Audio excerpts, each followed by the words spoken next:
Hello everyone, it is Teen Lonely here with another video, another one of these cases or another one of these videos where I sort of touch base on topics that are not necessarily spoken on, um, besides very underground channels or just no channel in general has spoke on the Doll Man, um, mainly because he's just not really known. Many people know him in areas like Moscow and Russia. Well, that's mainly because he is from there. As you can see, his information is presented on my screen. He's a Russian former linguist, so he knows like a shit ton of languages or some shit. I think that's what a linguist is. Is a weirdo. He is literally a creep. So it was this guy. It was this guy, right? This and this guy are the same people, right? Yeah. So what he would do is he would put little girls, ages ranging between, like eight 8-year old girls to like 26-year-old girls or older, from my knowledge. And he would encase them in these doll suits or doll outfits, which is just right out fucking insane. Like, who in the right mind l- put them in a doll body? Who in fucking doll encased body, which is just sickening to see. Fuck me. Okay, I don't want to flash these ads around, but if I'm not wrong, that is a human skull. That's not a fake skull, is it? What is that? Oh, yeah. So 26 bodies were found in his home at the time of the arrest. It is believed that he had dug up an astonishing 150 graves before he was finally. Wait, wait, what the fuck? He digs graves? What the? I'm not surprised. Like, in a way, I'm not surprised because him being a fucking weirdo, like, killing people is quite the leap, right? Encasing them in doll bodies is just fucked up alone. Digging graves, come on now. That was screaming. Like, that was just screaming. Like, fucking look at him, bro. He looks like he's sane. He looks like he digs graves. He looks like he beats kids. He looks like he touches children. He looks like he encases kids in bodies. So over here, as you can see, he's most likely, well, obviously, hence the reason why they even put this picture here. He's put in a body in that doll body. So, if I'm not mistaken, this is the body. Yeah. So, as you can see, this was the body of the girl that he encased in the doll, and I believe, if I'm not mistaken, that is the girl that is in this image over here. So, this is her mother. Poor lady. God bless her soul. Feels so bad. Imagine like letting your little daughter out to play at the park and then some fucking buck-tea, this fucking weirdo, stumbles along, literally kills her, kills the innocent young girl, and puts her in like a doll body. Like, what the fuck even is this? See, he's been putting bodies um, in these doll figures, like encased in these doll figures for like quite a long time now. Like, he's probably been doing this for like a long time. And who knows, he's probably been sleeping with these, which is just right up fucked up. Um, I wanted to make this a short video, just talking about the Russian doll man, um, sort of, um, sort of like, sort of touching base on this case and why he thinks like this and why he's done this. It just caught my attention, and I was just curious to know why. And not that we covered a lot today. We haven't covered anything. We've just looked at images of these innocent um of these innocent um dead children encased in a doll body. Like, this young girl is in that. and this doll is probably fucking haunted as shit. I'm just saying. I wanted to watch a video on it. I thought it would have been more ethical for us to kind of dig deeper and to understand him a lot more. Times, either to satisfy this curiosity or to cope with loss, people will attempt to contact the dead by either visiting their gravesite or, in more extreme cases, by using certain communication devices such as a Ouija board or some sort of radio. By this point in time, as we all know, these definitely provide heavily mixed results, depending on who you are.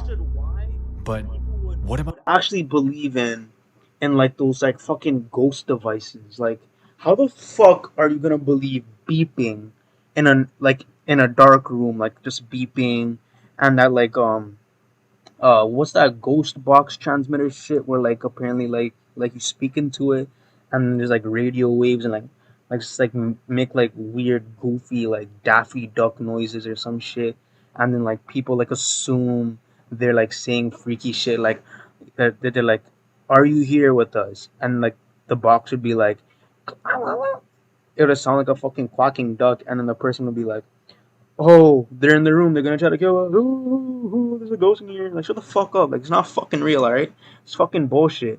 It's pissing me off, alright? This fucking ghost box, fucking holy shit, pisses me off.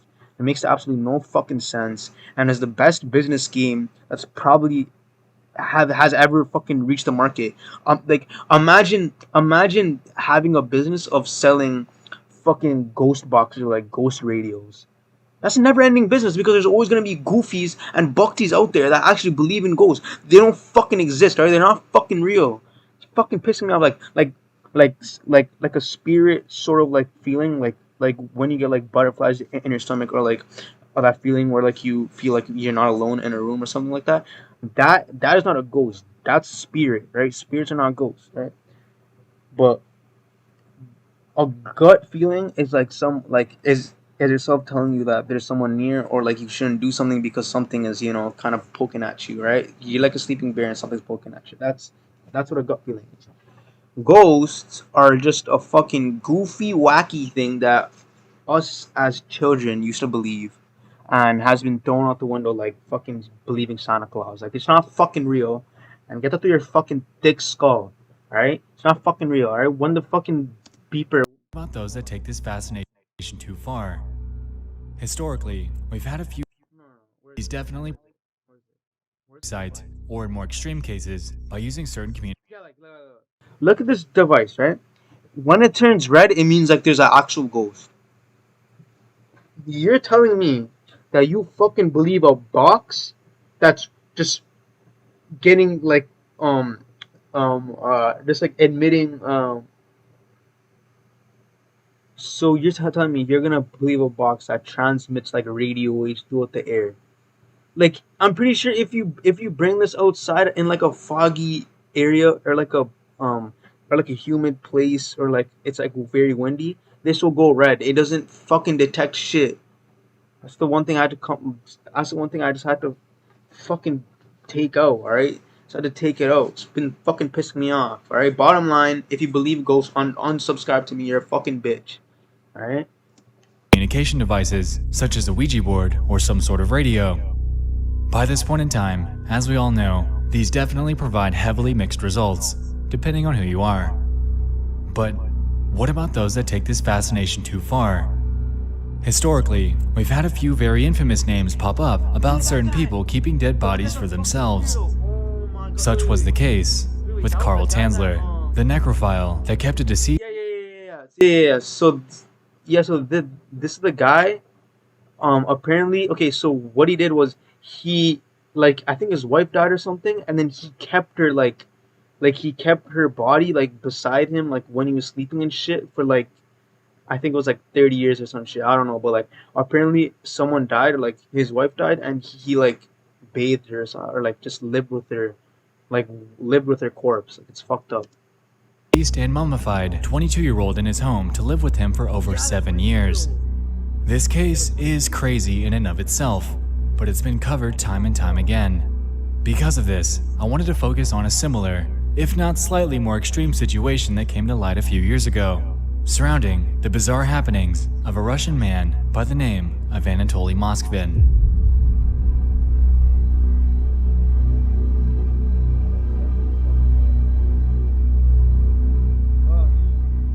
Moskvin is a 52-year-old that, back in the mid to late 2000s, was regarded a genius by many. He was a historian who authored various scientific papers and acquired the knowledge of upwards of 13 different languages. Many of his peers and family saw him as a quiet, ordinary person with no real cause for concern regarding his behavior.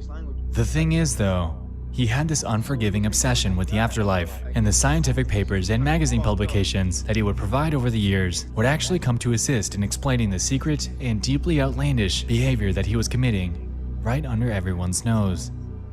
You see, Moskvin was a very disturbing character.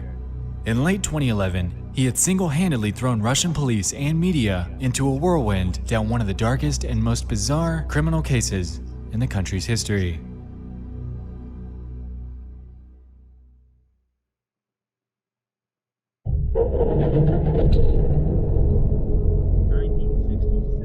Backing up to 1966, Anatoly was born in Nizhny Novgorod, Russia, to his parents by the names of Yuri Fedorovich and Elvira Alexandrovna. According to his parents, he was very socially awkward and had pretty intense difficulty making friends. On the flip side of this, he was extremely smart, and his parents simply chalked up his awkwardness to his intelligence, not thinking much of it. Young Anatoly had a childhood that was far from conventional, though.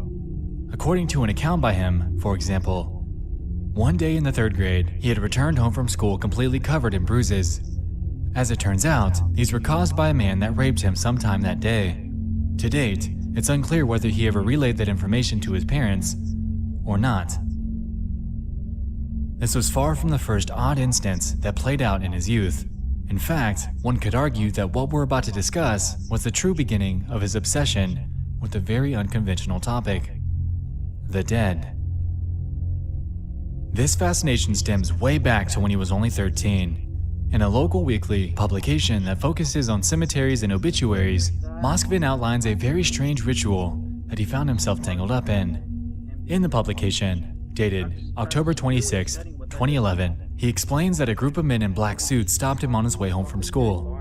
They were en route to the funeral of 11-year-old Natasha Petrova and ended up dragging young Anatoly along to her coffin, where they forced him to kiss the girl's corpse.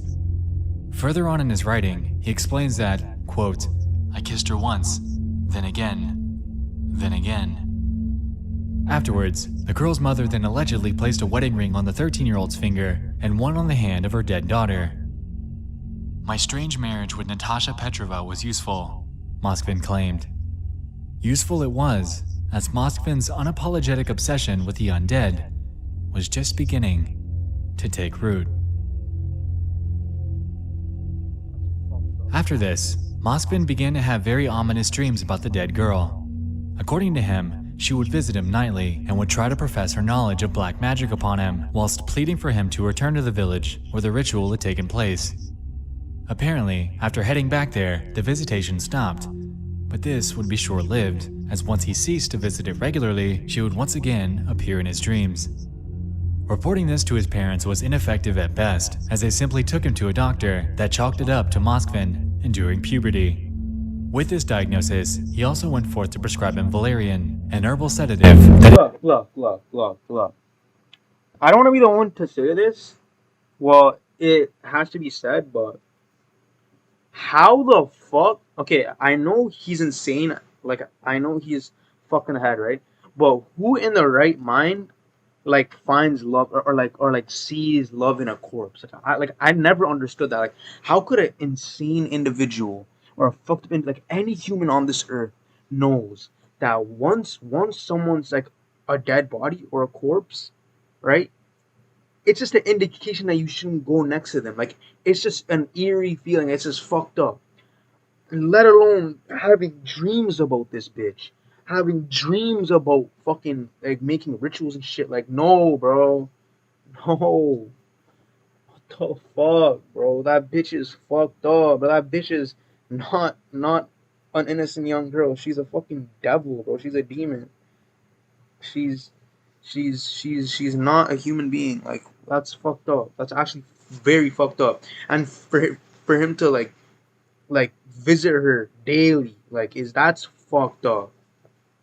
Seriously. aids, and relaxation. Kind of led to him. After an entire year of visits by Natasha, she would eventually grow tired of Moskvin's refusals to do what she wanted. Since this was the case, she tasked him with performing a black magic ritual using a classmate's tooth in exchange for her leaving him alone forever. Somehow, according to Moskvin, this ritual was carried out successfully, and as a result, she never came back again. This so-called task would have other implications on his life, however, as it successfully kicked off Anatoly's interest in black magic and the occult. Later on in life, Moskvin studied at the University of Moscow and earned a degree in Celtic Studies, a culture that bears a very close blend in beliefs between life and death. Also, he would go on to join the Society of the Luciferians and would embrace the left-hand path, which bears a focus on sexual magic and personal anarchy. This, coupled with his interest in black magic, would result in Moskvin performing various rituals on dead animals and eventually vowing celibacy. After graduation, it became known that he had grown to acquire extensive knowledge of the intricacies of all the surrounding cemeteries in his area. When sharing his knowledge throughout his various writings, Pagan, bro. Bro, there's no fucking way this guy digged his parents up. Or did I just fucking hear that wrong? I'm sorry. Hold on. Let me repeat. after graduation, it became known that he had grown to acquire extensive knowledge of the intricacies of all the surrounding cemeteries in his area. When sharing his knowledge throughout his various writings, he claims that he went to upwards of over 752 of them from 2005 to 2007 in his hometown for a so-called research trip. Assisted by a well-known historian named Oleg Ryabov, the two began their trek across the region to document cemeteries and to unearth local history along the way. The end goal was to publish a book by the name of Nizhny Novgorod Necropolis that contained all of his findings, but as you might have guessed, Moskvin had ulterior motives in mind. In 2009, local residents began to notice that the gravesites of their loved ones were either desecrated or dug up entirely. I don't want to be the one to call on death upon someone, you know? Like that's something that like is like against my religion, like you shouldn't turn on someone's death, but being a fucking psychopath like this fucking Trog, he does, bro. Like, how the fuck is he still alive? How the fuck is this guy still alive? This guy did black magic and shit. This guy's been through like fucking hell and back. This guy's been fucking with the fucking corpse that's like telling him to do Satanist rituals and shit. This guy's a Satanist. This guy's fucking having sex with animals. How the fuck is this guy still alive? What the fuck? And then like some pussy out there gonna walk outside, catch COVID, and fucking die in like a heartbeat. Like, what the fuck is that? Like what the fuck? Like I don't get that. What the fuck? This eventually led to a 2-year-long investigation into these occurrences that seemed to lead nowhere at all. In 2011, an anti-Muslim terror attack would unfold at the airport in Moscow, and very shortly afterwards, authorities caught wind of some Muslim gravesites that were allegedly being dug up and vandalized. After going to investigate that for a potential terror suspect, Moskvin would quickly jump to act like he was simply painting over some gravestones. But he was, in turn, promptly arrested, caught red-handed in the act of vandalism. Shortly afterwards, police would then launch an investigation into these bizarre acts by Moskvin, and the first place of interest to search was his living quarters. Fully expecting Moskvin to be an extremist, they were anticipating the discovery of various anti-Muslim propaganda to litter his living quarters. What they would find in reality, however, would leave police completely baffled. The raid, which took place in an apartment that he actually shared with his parents, ended up leading to the discovery of 29 life-size dolls. Russian police have released this video they shot in what can be described as a house of horrors. They say those aren't dolls strewn about the apartment, but actual remains of people a historian had dug up and dressed in women's clothing and then put on display. The figures, heavily representing antique dolls, wore various types of clothing. Apparently, Moskvin dressed all of these up in makeup, even going as far as to place buttons or various circular objects in their eye sockets to give them a more lifelike appearance. The thing is though, these weren't simply dolls. Rather, these were all created with the dead corpses of girls ranging in age from 3 to just 12 years old. Even more disturbing, when police began to move the bodies in this investigation, most of them would emit some sort of jingle, and it was later revealed that Moskvin stuffed each of the rib cages with music boxes so they could emit some sort of audible feedback when he interacted with them. Moskvin also allegedly kept track of their birthdays in his room and celebrated them when the time came. According to police, there were photographs and plaques taken off of gravestones, doll-making manuals, and maps of local cemeteries littering the apartment.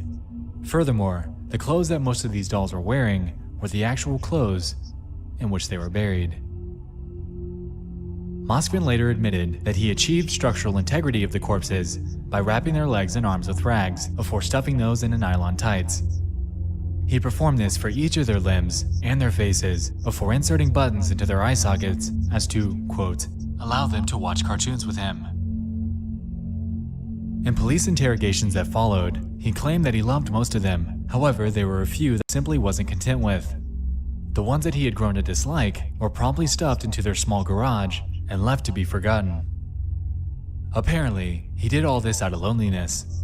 His parents claimed that he'd grown this massive obsession with creating life-size dolls, and bizarrely didn't think much of it, regardless of the smell that it would emit.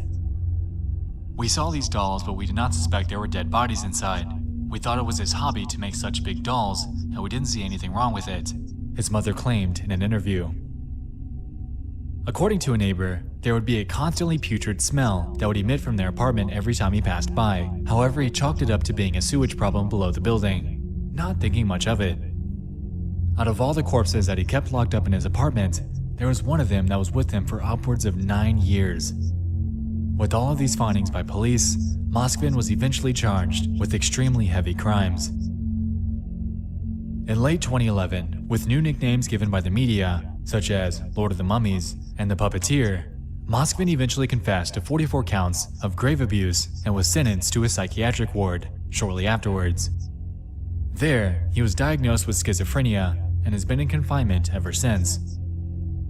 It's been reported that Moskvin was repeatedly beaten by guards at this facility, and according to his mother, was also fed up to 15 pills per day, which kept him in a catatonic state. Since this was the case, a human rights lawyer by the name of Violeta Volkova was hired to represent Moskvin. Her end goal was to get him out of this facility and into an independent clinic in Moscow for re-examination, expressing a primary distrust in the ward's doctors. This grueling legal fight ended up earning him a second hearing, and as of September of 2018, he was offered the opportunity to continue his psychiatric treatment at home, and alongside this, the ability to essentially walk free. As you might expect though, this decision has been met with pretty heavy controversy.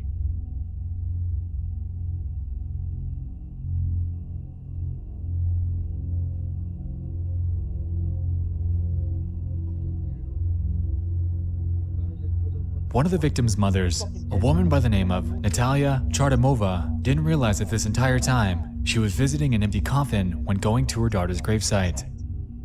The corpse of her daughter, Olga, was one of the 29 girls that he dug up and kept locked up in his home. Apparently, she had been brutally murdered at age 10, and it's completely tragic to think about what this mother could have gone through during that. Coming to the realization that her daughter was taken from her not only once, but a second time infuriates her, and she's one of the very many that unapologetically oppose the potential release of him. He needs to be kept under surveillance. This creature brought fear, terror, and panic into my life. Anatoly Moskvin is set to walk free from his psychiatric ward sometime this year. The order of his containment with the facility was set to expire last December, so his release comes in only a matter of time. While he might walk as a quote-unquote free man, his crimes will forever go down as some of the darkest and most bizarre in history. The emotions that these parents are going through is completely inconceivable, and we can only hope that authorities keep a close eye on him for the remainder of his life, as he could very easily still possess the inner drive to continue with his disturbing antics.